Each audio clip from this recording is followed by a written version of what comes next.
अस्सलाम वालेकुम नाज़रीन, इस वीडियो में मैं आपको BTC यानी बिटकॉइन और क्रिप्टो करेंसी के बारे में इंफॉर्मेशन शेयर करने जा रहा हूँ। क्रिप्टो करेंसी नाज़रीन हमारे मौजूदा दौर का एक ऐसा इनकलाब है जिसने दुनिया के जितने भी मालियाती इदारे हैं यानी जितना फाइनेंशियल हमारा स्ट्रक्चर है पूरी दुनिया का, उसको एकदम रेवोल्यूशनाइज़ कर दिया। और ऐसा इनकलाब है ये जिसने नस्ल इंसानी की जितनी भी तारीख़ है उसके अंदर इस मुख्तसर वक्फे के अंदर जितने बिलियनियर्स यानी अरबोपति पैदा किए हैं।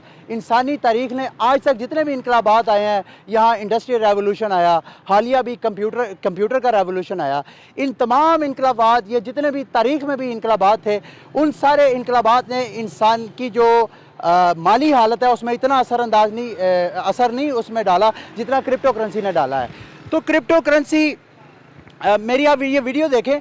इस वीडियो को देखने के बाद मैं ये तो आपके साथ प्रॉमिस नहीं करता कि आप रातों रात अरबोपति हो जाएंगे, हाँ, लेकिन अगर आप अपने आप को नॉलेज के साथ इक्विप्ड करेंगे, क्रिप्टो करेंसी के बारे में जानेंगे, तो आने वाले वक्त में इस बहती गंगा में आप भी अपना हिस्सा ले सकेंगे। तो क्रिप्टो करेंसी को समझाने से पहले, चूँकि क्रिप्टो करेंसी यानी ये एक करेंसी है, एक पैसा है, इसको समझने के लिए, पैसे के फिनोमेना को समझने के लिए मैं बहुत से सादा और आसान तरीके से आपको समझाने की कोशिश करता हूँ। ये मेरे हाथ में इस वक्त कागज़ का एक टुकड़ा है, अगर आपको ये नज़र आ रहा है, इसके ऊपर मैंने लिखा है 5000 रुपये। अब ये मैं इस वक्त एक भाईजान के पास मौजूद हूँ। ये दूसरा मेरे पास कागज़ का टुकड़ा है जिसके ऊपर 1000 रुपये लिखा हुआ है, बाबा जी की इसके ऊपर पिक्चर बनी हुई है। इन दोनों कागज़ के टुकड़ों से मैं इनके साथ शॉपिंग करने की कोशिश करता हूँ। देखते हैं ये शॉपिंग कैसी जाती है। अच्छा भाईजान, मुझे ये बताएं, अगर मैं आपको ये कागज़ का टुकड़ा दूं जिसके ऊपर मैंने 5000 रुपये लिखा हुआ है, अगर मैं आपको ये कागज़ का टुकड़ा दे के कहूँ कि आप मुझे इसके बदले केले दें और बकाया मुझे पैसे दें, तो आप ये सफ़ेद कागज़ का टुकड़ा जिसके ऊपर 5000 लिखा है, आप ये रख के मुझे केले देंगे और बकाया पैसे देंगे? नहीं। अच्छा, अगर मैं आपको ये वाला नोट देता हूँ जिसके ऊपर 1000 रुपये लिखे हैं, तो इसके बदले में आप मुझे केले और बकाया पैसे भी देंगे? हाँ जी, बिल्कुल दूँगा। अच्छा, आपकी नज़र में उसकी क्या वजह है? उसकी वजह है कि ये ग्रांटेड है। अच्छा, ये कुछ भी नहीं, यानी ये नकली है। ये सादा कागज। तो देखा, एक तो ये फिनोमेना है पैसे का कि पैसा असली और नकली होता है। और असली और नकली कैसे तय होता है? जितने भी हमारे पेपर करेंसीज होती हैं या जितनी भी हमारी फियाट करेंसी है, जो हमारी सेंट्रल बैंक है पाकिस्तान में, स्टेट बैंक ऑफ पाकिस्तान है, उसकी ज़मानत जिस कागज़ के टुकड़े के ऊपर होती है, वो कागज़ का टुकड़ा उतनी ही कीमत का हो जाता है जितनी कि उस पेपर के ऊपर स्टेट बैंक ऑफ पाकिस्तान ने स्टैंप लगाई होती है। तो अब मैं एक दूसरा फिनोमेना भी आपको पैसे का पेश करता हूँ। अच्छा, मुझे ये बताएं कि अगर मैं आपको गोल्ड दूँ, सोना, जो कि असली सोना, वो दे के बदले में आपसे केले लेना चाहूँ, आपकी पूरी रेडी ख़रीदना चाहूँ, तो क्या आप मेरे साथ तजारत करेंगे? नहीं, मैं नहीं। क्या गोल्ड आपको पसंद नहीं है या क्या? गोल्ड तो असली दूंगा ना मैं आपको। हाँ जी, वो तो ठीक है, हाँ। लेकिन मैं उसका क्या करूँगा? नहीं, आप बेच तो सकते हैं ना। मतलब मैं आपको बताना ये चाह रहा हूँ, क्या गोल्ड भी तो ट्रेड के लिए इस्तेमाल हो सकता है ना, एज अ पैसा? हाँ जी। तो आप अगर मैं आपको गोल्ड देता हूँ, अभी तो मैंने आपको ये कागज़ के टुकड़े दिए ना, अगर मैं इसकी बजाय आपको गोल्ड देता हूँ, असली गोल्ड, तो गोल्ड रख के भी आप मेरे साथ तिजारत कर सकते हैं? नहीं भाईजान, वो ऐसे है ना कि मैं उसकी कीमत नहीं दे सकता आपको। आप नहीं दे सकते, यानी उसकी कीमत है। हाँ जी। अच्छा, एक फिनोमेना जैसे पैसों का फिनोमेना तो मैंने आपको बताया, जिसमें आपको एक सेंट्रल बॉडी की, एक थर्ड बॉडी की ज़मानत की ज़रूरत है। अब ये दूसरा फिनोमेना है जैसे गोल्ड है, इसमें आपको किसी ज़मानत की ज़रूरत नहीं है। आप दुनिया के किसी भी कोने में चले जाएं, आपके पास गोल्ड की कोई रिंग है या कोई भी आपने गोल्ड की चीज़ बनाई हुई है, आप उसको जाके किसी भी कंट्री में आप उसके साथ जाके ट्रेडिंग कर सकते हैं, खरीदो फरोख्त कर सकते हैं। तो यही फिनोमेना जो है क्रिप्टो करेंसी का है। यानी क्रिप्टो करेंसी एक ऐसी करेंसी है जिसको आप डिजिटल गोल्ड भी कह सकते हैं। इसका फिजिकली कोई वजूद नहीं है। जितनी करेंसीज हैं, most of the crypto currencies जो है वो डिसेंट्रलाइज हैं, यानी उनको पीछे से कोई कंट्रोल नहीं कर रहा। कंप्यूटर में एक सॉफ्टवेयर है, उस सॉफ्टवेयर के ज़रिए उस जो करेंसी है उसकी ट्रांजेक्शन्स की जाती हैं, उनको वैलिडेट किया जाता है। अब मैं आता हूँ कि क्रिप्टो करेंसी असल में है क्या। 90 की दहाई के अंदर जितने भी हमारे इकोनॉमिस्ट थे, जो एक्सपर्ट थे, उनकी सबसे बड़ी टेंशन ये थी कि कैसे ये जो बैनुल कौमी ट्रांजैक्शंस होती हैं, यानी एक मुल्क जब दूसरे मुल्क को कोई चीज़ देता है तो उसके बदले में जब कोई पैसे लेता है तो कैसे इस ट्रांजैक्शन को इंस्टेंट किया जाए, तेज़ तर किया जाए और फ़ीस को भी कम से कम किया जाए। तो 21वीं सदी के आगाज़ में सतोशी नाकामोटो के नाम का एक नामालूम शख्स कह लें या नंबर ऑफ़ पीपल का एक ग्रुप कह लें, उसने एक थीसिस पेश किया। उस थीसिस के मुताबिक बिल्कुल गोल्ड की तरह उसने कहा कि हमें एक दूसरे के साथ ट्रांजैक्शंस करने के लिए किसी सेंट्रल बैंक की ज़रूरत नहीं है, किसी हमें सेंट्रल बॉडी की ज़रूरत नहीं है। पीयर टू पीयर ट्रांजैक्शन करें, मैं यहाँ से ट्रांजैक्शन करता हूँ इनको, ये मेरे जैसे इनके वॉलेट में पैसे चले जाएं, ये मुझे बदले में केले दे दे। तो सतोशी नाकामोटो का ये आइडिया बहुत ज़्यादा एक तरह का रेवोल्यूशनाइज था, लेकिन उसमें इब्तिदा में तनकीद ये हुई कि जब तक कोई सेंट्रल बॉडी नहीं होगी तो इसकी करेंसी की वैल्यू या इसकी, जैसे इन्होंने कहा कि ये नकली पेपर है और ये असली पेपर है, तो सेंट्रल बॉडी के होते हुए इसकी असली और इसके नकली होने का भी तयन हो जाता है और इसकी वैल्यू का भी तयन हो जाता है। लेकिन अच्छा मुझे ये बताएं, क्रिप्टो करेंसी का नाम आपने सुना कभी? नहीं, आपसे सुन रहे ये मेरे से ही सुनने हैं।